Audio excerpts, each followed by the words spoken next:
7. Evangelho segundo escreveu Marcos, capítulo de número 7. Vamos ler alguns versículos para falar de um milagre que Jesus realizou. Evangelho segundo escreveu Marcos, capítulo de número 7. Marcos vem logo depois do Evangelho segundo escreveu Mateus. Em Mateus, depois Marcos, vem antes de Lucas. Marcos capítulo 7. Vamos ler a parte final do capítulo, que é o versículo 31 até o versículo 37. Fala sobre a cura de um homem que era surdo e gago. Quem já encontrou, diga amém. Amém. Vamos lá então. 31 diz assim: e ele, tornando a sair dos territórios de Tiro e de Sidom, foi até o mar da Galiléia, pelos confins de Decápolis, e trouxeram-lhe um surdo que falava dificilmente, e rogaram-lhe que lhe pusesse as mãos sobre ele. E tirando-o à parte de dentre a multidão, pôs-lhe os dedos nos ouvidos, cuspindo, tocou-lhe na língua, e levantando os olhos ao céu, suspirou e disse. E tem uma palavra em aramaico, que é a palavra efatá, isto é, abre-te. E logo se lhe abriram os ouvidos, e a prisão da língua se desfez, e falava perfeitamente. E ordenou-lhes que ninguém o dissesse. Mas quanto mais lhe proibia, tanto mais o divulgava. E admirando-se sobremaneira, diziam: tudo faz bem, faz ouvir os surdos e falar os mudos. Amém. Vamos fazer uma oração? Fala conosco, Senhor, nesta noite, através da Tua Palavra, através do Teu Espírito Santo. Venha revelar, Senhor, o Teu querer, a Tua vontade para as nossas vidas. Venha trazer, Senhor, um discernimento através dessa palavra de hoje. Abençoe aqueles que estão ouvindo, aqueles que estão assistindo esse culto. Que onde estiver agora, se alguém ouvindo essa palavra, essa pessoa seja abençoada e tocada por Ti, em nome de Jesus. Amém. Você pode aplaudir ao Senhor.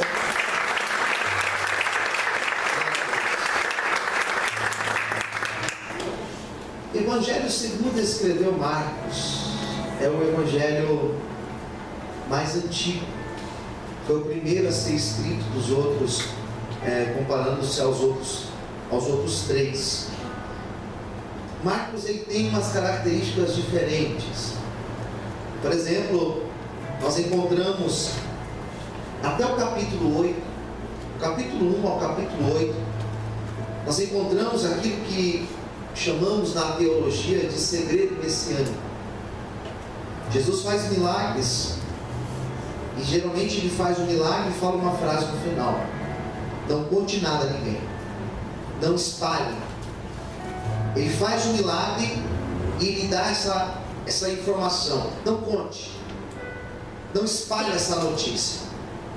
O autor vai dizer que mesmo ele pedindo que não contasse para ninguém, todos ficavam sabendo daquilo que ele estava realizando. Era praticamente impossível ocultar, esconder os milagres realizados por Cristo. Marcos tem essa característica porque ele quer mostrar que Cristo ele tinha uma missão. Quem entendeu? Diga amém. Ele queria completar essa missão. Então ele não queria que as pessoas impedissem que ele fizesse esta obra. Esse texto que eu li para vocês, Cristo, ele está numa região chamada Decápolis. Era um lugar onde existiam 10 cidades, dominada pelos romanos. E era uma região onde Cristo teve sérios problemas. Ele quase foi morto nesta região. A Bíblia vai dizer que Jesus, numa outra ocasião que ele passou por esse lugar, ele orou por um homem que era possesso por demônios. Um homem que era conhecido como endemoniado gadareno. A região de Gandara era justamente nessa região de Decápolis. E Jesus, quando ora por esse homem, diz a Bíblia, um homem que vivia no meio dos sepulcros, um homem que andava nu, um homem que andava totalmente desfigurado. Jesus, quando ora por ele, Jesus, quando declara uma palavra sobre esse homem, diz a Bíblia que esse homem foi liberto. Amém. E ele voltou ao estado normal. Os demônios que tomavam a vida dele, os demônios que destruíam a vida daquele homem, quando Jesus ora por ele, diz a Bíblia que aquela legião de demônio sai daquele homem, e aquele homem ele volta ao estado normal. Quem entendeu? Diga amém. Amém.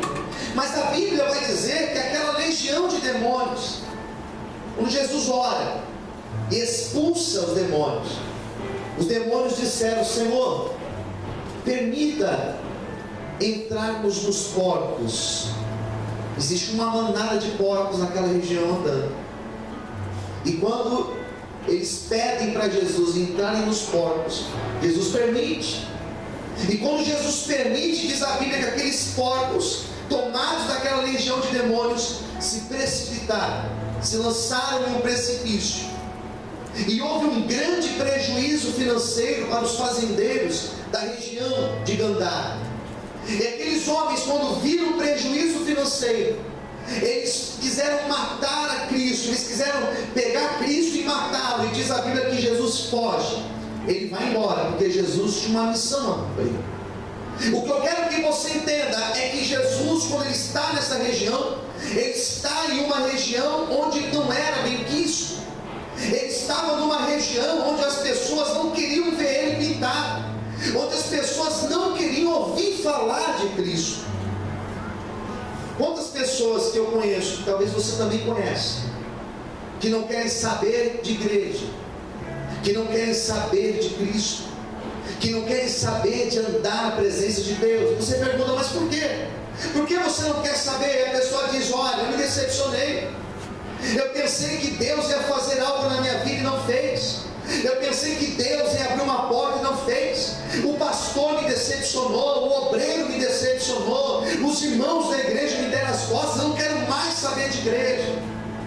Aquela região era uma região que não queria saber de Cristo, mas eles estavam ouvindo dizer que por onde Jesus passava, homens eram curados, mulheres eram curadas, enfermos eram curados, pessoas que eram paralíticos começavam a andar, mortos estavam ressuscitando. Eu quero que você entenda algo nesta noite: Jesus vai fazer uma obra tão grande na tua vida, que até pessoas que não querem saber de Cristo, através do seu testemunho, elas vão se converter em nome de Jesus. Você pode aplaudir e exaltar ao Senhor por isso. Glória a Deus. Mas olha que interessante, olha para cá.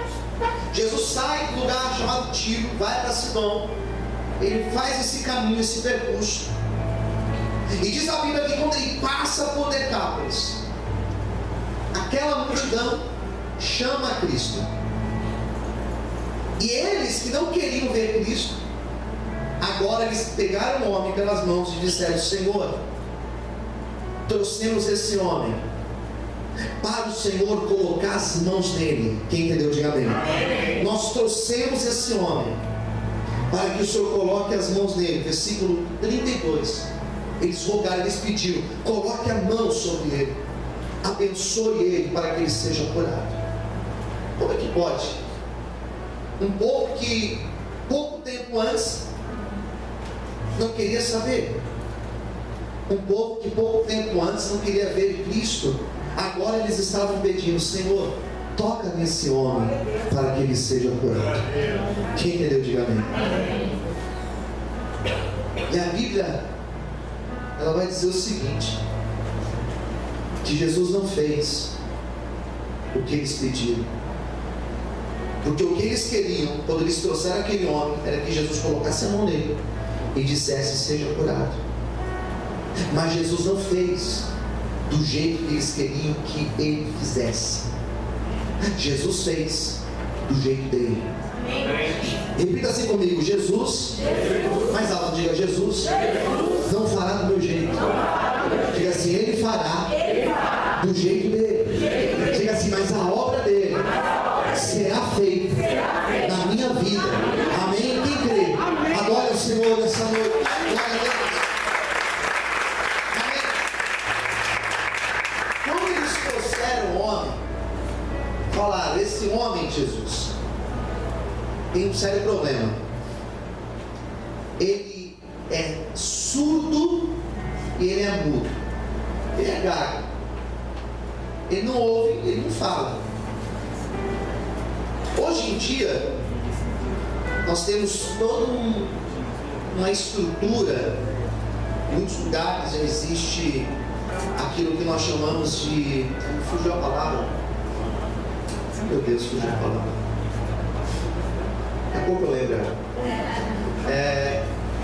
Existe toda uma acessibilidade para que a pessoa não se sinta excluída,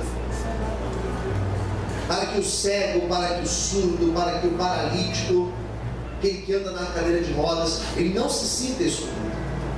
Existem as vagas que são colocadas ali para que a pessoa que tem o problema para caminhar, que usa a cadeira de rodas, possa usufruir. Existem cadeiras separadas, por exemplo, no teatro, no cinema, para que essas pessoas tenham acesso melhor. Mas nessa época não. Esse homem vivia um contexto de exclusão que nós não imaginamos. Não era apenas uma exclusão social. Quem entendeu, diga amém. Não significa que ele era um homem simplesmente excluído pela sociedade. Não é apenas isso. Esse homem aqui, ele tinha uma exclusão muito maior do que uma exclusão social. Esse homem, ele era um homem excluído da religião. Olhe para mim, por favor. Por que ele era excluído da religião?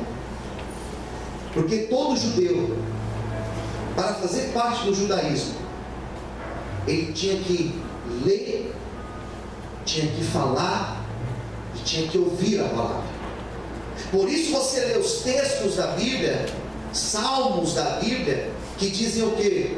Ouça a palavra, guarde a palavra.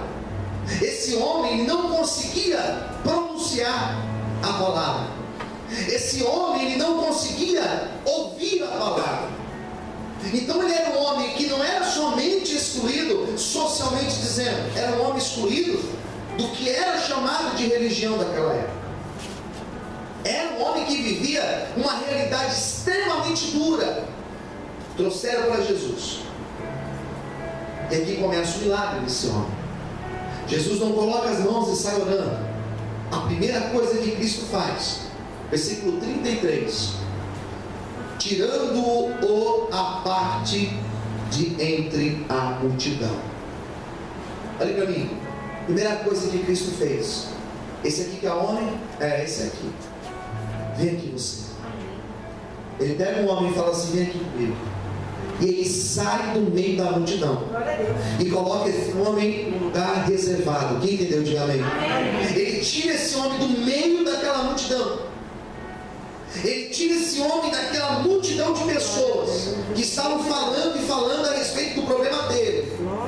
Ele pega esse homem e leva ele à parte.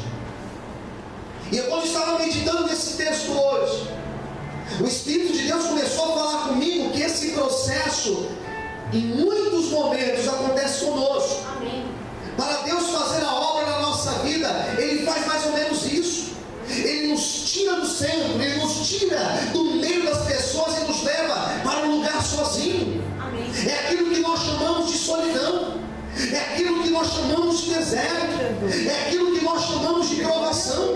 Talvez hoje você está assim, se sentindo sozinho, se sentindo solitário, se sentindo excluído das pessoas. Não se preocupe, Jesus está com você e Ele fará uma obra na tua vida nesta noite. Você pode aplaudir e exaltar o nome dele. Glória a Deus.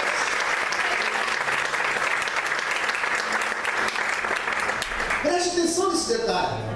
Ele leva o homem à parte. Quem entendeu? Diga amém. Amém. Ele separa esse homem, ele coloca esse homem à parte. Ele não estava entendendo nada, mas o Senhor já estava trabalhando na vida dele. Glória a Deus. Quando Jesus traz ele à parte. Segunda coisa, novamente, Jesus não coloca as mãos e ora por ele. Jesus é Deus. Ele poderia simplesmente falar: seja curado agora, e o homem ser curado. Quem entendeu? Diga amém. Amém. Traduzindo, Jesus poderia facilitar, mas ele não facilita. Pelo contrário, o milagre que acontece na vida desse homem acontece dentro de um processo. Fala para o seu irmão do lado: você está dentro de um processo. Eu não ouvi, diga mais forte: você está dentro de um processo. O que significa isso, pastor? Olha para mim. Significa que você está dentro de uma etapa, e conforme você vai passando, você vai indo para uma outra etapa. É como uma escada que você vai subindo degrau a degrau até você chegar lá em cima ou lá embaixo. Esse homem, ele não recebe a cura no imediato, seja curado. Jesus fez o milagre na vida dele dentro de um processo. Olha o que o texto vai dizer aí no 33. Chamou ele à parte. Segunda coisa, colocou os dedos no ouvido dele. Sabe o que ele fez? Era um homem que não ouvia. Jesus chama ele. Quando você conversa com uma pessoa que não ouve, o que você faz? Você se comunica com essa pessoa através de gestos. Quem entendeu? Diga amém. Uma criança, a gente faz isso. A gente usa gestos para mostrar para a criança: não, nós fazemos comer, né? Nós usamos gestos. Jesus chama aquele homem, Jesus olha para aquele homem, e Jesus coloca os dois dedos, um em cada lado, assim, no ouvido daquele homem. Jesus coloca assim, os dois dedos nele. Era Jesus dizendo o quê? Eu vou curar você. Eu vou abrir os teus ouvidos. Eu vou fazer um milagre na tua vida. Sabe o que eu entendo, queridos? Que quando Jesus Cristo fala que vai fazer alguma coisa, não é que ele vai fazer. Quando ele fala, é porque ele já está fazendo. Se ele falou que vai fazer algo na tua vida, tenha tranquilidade, porque se ele falou, vai acontecer, pois ele é fiel para cumprir a sua palavra. Quantos podem aplaudir e exaltar o Senhor essa noite? Mas quantas palavras, aleluia. Colocou assim, ó, os dedos no ouvido. O homem deve ter balançado a cabeça. Entendi, Senhor. Só que ele tinha um problema também aqui. E Jesus, ele não coloca a mão na boca do rapaz, simplesmente. Quem entendeu, diga amém. Jesus poderia simplesmente, da mesma forma que ele colocou assim no ouvido, ele poderia colocar na boca dele a mão, e ele entenderia. O texto diz algo que é extremamente interessante. Jesus vai, e a Bíblia fala que ele pega da sua saliva. Ele deve ter cuspido no chão, deve ter pego a saliva, e a saliva de Cristo ele coloca na boca do rapaz. Quem entendeu, diga amém. É uma cena, né? Você não entende, mas existe uma profundidade nesse texto. Numa outra ocasião, Jesus Cristo fez a mesma coisa, mas ao invés de colocar na boca de um homem, ele colocou nos olhos, juntamente com o barro, com a terra. Era um homem cego. E o interessante é que aquele homem cego, quando ele foi curado, Jesus passa o barro, pega o barro que ele faz com a saliva, coloca nos olhos e fala para aquele homem: vai até o tanque de Siloé, lava os teus olhos e você vai receber o milagre. Aleluia! O tanque de Siloé era um lugar que aquele homem deveria ter ido milhares de vezes, porque era um lugar público. Mas quando Jesus falou para ele: vai lá e lava os teus olhos, aquele homem não estava enxergando nada, mas ele tinha uma palavra dentro dele. Qual era a palavra? Vai, o milagre vai acontecer. Eu não estou vendo, mas eu creio, eu tenho uma palavra dentro de mim. Pode dizer que você não está vendo nada, mas guarde a palavra que está no teu coração. Se Jesus falou que vai fazer, ele vai fazer na tua vida. Quantos podem aplaudir e exaltar a ele por isso? Glória a Deus. Aleluia. O homem vai, lava os olhos e volta enxergando. O poder não estava nas águas de Siloé. O poder está na obediência. Diga para quem está do outro lado: o poder de Deus é manifestado quando existe